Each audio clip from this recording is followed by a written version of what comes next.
Welcome to the Leadership Levers Podcast.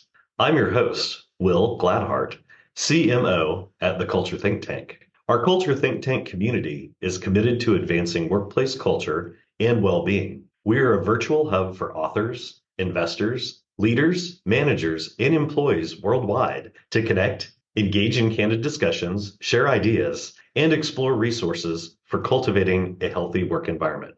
We're here today to learn about the actions leaders have taken to address cultural change. Our guest today is Isaac Lee Collins, owner and CEO of Yogurtini KC, and he's also a business coach, and he will share more about that in just a minute. So thank you so much for taking the time to join us today. Hey, I'm glad to be here. Thank you for that intro. Excellent. Well, I thought we would start by having you share with our audience a bit about yourself, your organization, your background. You have a wealth of things that you do, so I'm really excited for you to share those things, but also for you to share a little bit more about things about culture today as well. Absolutely. Well, again, thank you for having me here. I'm excited to be here to talk about leadership and all the fun stuff. So, yes, Isaac Lee Collins, current CEO of Yogurtini KC and founder of Streamline Profit Academy. Those are my current projects. Started doing the business coaching about 3 years ago, but it all started almost 12 years ago.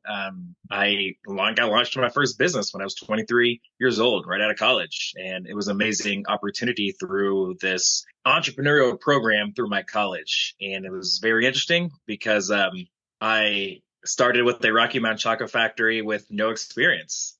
Had years of business training through business school and mentors talking and kind of helping us get into this thing. But I made dang near every mistake you can make when you first become a business owner. And through, I guess hard work, you could say, and some amazing advisors that kind of kept me in the game and kind of pushed through until I kind of could figure out what I was doing. So my first business was Rocky Mountain Chocolate Factory. Did that for 4 years. At the end of my third year, I actually wanted to move back to Kansas City to be close to family.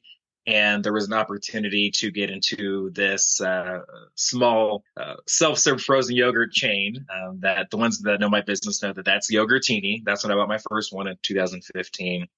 And for about a year, I owned both of those concepts. And midway through 2016, ended up selling the Rocky Mountain Chocolate Factory. And honestly, came across way too much money for a 25-year-old and kind of fell into the deceptive lie of the average millionaire has 7 income streams. So I started just investing in stuff, nonprofit, my own startup, doing more food concepts, and some worked. A lot of them didn't.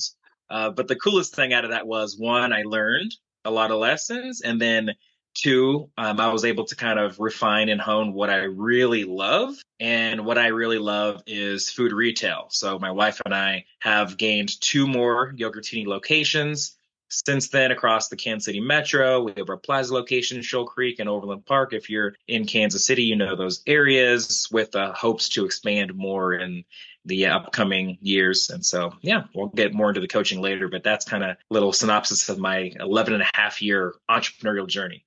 We will be discussing 3 questions today. As a warm-up to start our conversation, would you share why you believe a healthy culture is critical?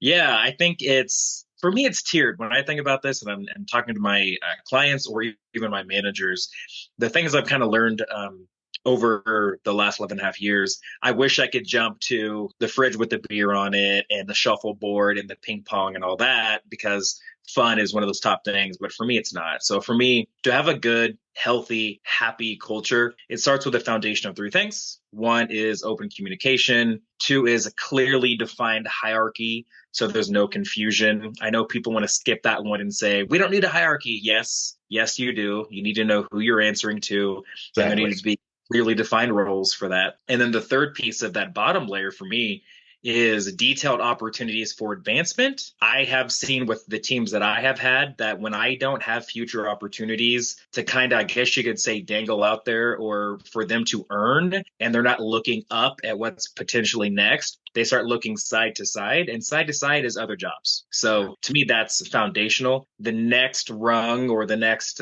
thing that kind of gets stacked on top is 2 things. It is empowerment and delegation. Those are 2 things that we like to incorporate early and often. Give people the training they need to do the job, and then empower them to do that job without micromanaging them and give them responsibilities. Like, we think that we're hiring these kids that just can't do anything without messing it up. And that's not true. We literally hire kids. 50 of our 55 employees are between 14 and 21. So we're literally hiring kids. And you know what? They're pretty dang smart. They can do the job. And then the last piece that kind of sits right on top is fun. So whatever that means to your organization, if you have that component of fun, I don't think it is necessary for a good, healthy culture. But if you have it and you can do it where it really makes sense, then it's the cream on the crop. Yeah, thanks for sharing those insights about not only clarity of role, but also opportunities in the organization. Give people the tools, but then give them the opportunity to move up, see the next opportunity, the next step. So let's begin with question one. What do you see as the biggest challenge leaders face when addressing cultural change within an organization? Or what specific challenges have you faced in your organization, since you sit in kind of in a unique role of working not only as the CEO and founder in an organization, but also working with other executives? Sure. And it's interesting because, man, I think that's the tough thing about being a coach and a consultant is I'm seeing inside other people's worlds, and having the experience that I have. I know all of the failures that I made over, the time of me being an entrepreneur. And then I see it in my friends, I see it in my colleagues, I see it in my clients, and it's tough. I almost feel like you have to go through it. But the biggest thing for me, and the issue that I had for a long time and it took me to figure out, is the inability to change. When change is needed, you have to be able to be flexible to actually adapt and to change. When I played football, my coach always said, keep your head on a swivel. Don't just be fixed on what's right in front of you. Have your head on a swivel, be able to look around and see things from all directions. And that's the same exact thing you have to be able to do as a leader inside of a business or a parent who's leading a family, etc. And so most time managers and leaders are older. And so one of the things you hear a lot of times is, oh, you're behind the times, or you don't get it, or whatever it is. And sometimes that's just going to happen. But when those things happen and when those times happen and where you don't get it and you miss the mark, being able to listen to your team and take their feedback and then adjust accordingly. And it's interesting because there's going to be this intersection of what your team wants to tell you and what they think they want or they think that they need versus what the organization needs. And then you as the leader being able to make that good decision somewhere in the middle for the organization. But it's incredibly pivotal to be able to make a decision and make a change and to pivot when it needs to happen. Yeah, I think that's a really excellent point made about keeping your head on a swivel, but also being hesitant and or resistant to change, because I think any leader struggles with that, because sometimes if you are the leader, owner, et cetera, of a business, you view that as a reflection of yourself. And you have to throw it out the window and be like, hey, this is the best for the organization. How do we move forward? How do we create that communication, that clarity, that next step? So what do you think that leaders can do to address the challenges they're facing? Or what is something that you specifically have done? So it kind of goes to the last question for me. The first thing is humble yourself. And that's really hard for us leaders to do because, hey, we built this thing from the ground up, or we purchased it with our hard-earned money, and we're going to try to grow it to wherever we're going to go. A lot of us are visionaries. We have these really amazing ideas or ideas that we think that are amazing, but we have to humble ourselves, especially if it's not a solopreneurship and you have employees. They're also working really hard to fulfill a lot of times the owner and the leader's mission, but they also have boots on the ground and they also see what's going on. And they also have really, really good ideas a lot of the time if you empower them to actually use their brain when they're at work. So humble yourself to know not every idea you have is a good one, just like not every idea your team has is a good one. And, I'll tell you this, again, it took me about 6 years to learn this lesson into my journey because I kept just beating my teams over the head with, here's the mission, here's the vision, here's what we're going to accomplish. And there was almost no room for failure and no room for their opinion when it came to it. But it wasn't until I started to humble myself that our organization really started to grow because I was finally accepting these really good, deep, thought out ideas that my team had because they were there sometimes more than I was. Because Right. my business is open 12 hours a day, and we're only there as managers a certain amount of time, a third of the time. They're there two-thirds of the time. So the team is there more than we are. They see more things than we do. So for us to not listen to them is a shame. So that'd be the first thing.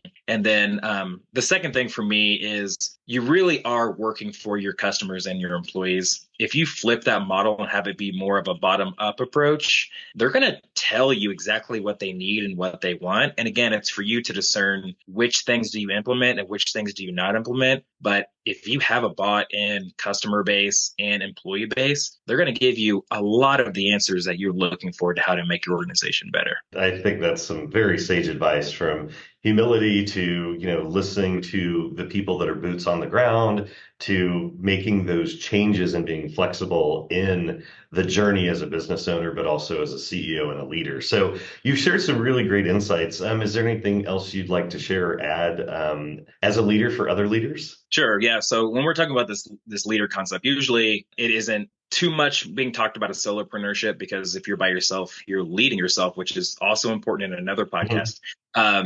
But normally when we're talking about leadership, it's because we have employees that we're having. So one of the things that I see is the managers, the leaders, the owners, whatever it is, starting to interact with their customer base or their teams less as the business goes on. And so I always bring it back to leadership is a contact sport. And I say that a lot because in one way or another, you have to be in the thick of it. And even if you aren't in store or, customer facing or answering all the calls, you have to have those systems in place to always have your finger on the pulse so you know what's going on. And again, you can be flexible and move when you need to. So each level you ascend to, you're going to face getting your face bloodied. And so what do you do in those times whenever that happens? Are you going to be flexible? Are you going to be in contact enough to be able to change on a dime or understand why, or take the defeat and get back going?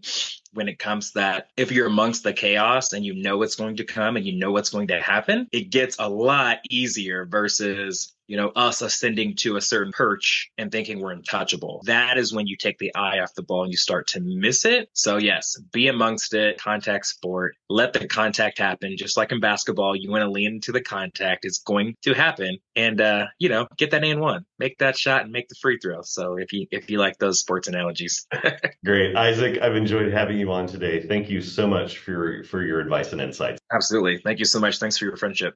Thank you for joining us on the Leadership Lovers podcast. You may find all our Leadership Lovers episodes in our Culture Think Tank community at www.culturethinktank.ai. Join the community at no charge and tune in weekly as we invite leaders to share their experience in strengthening culture one action at a time.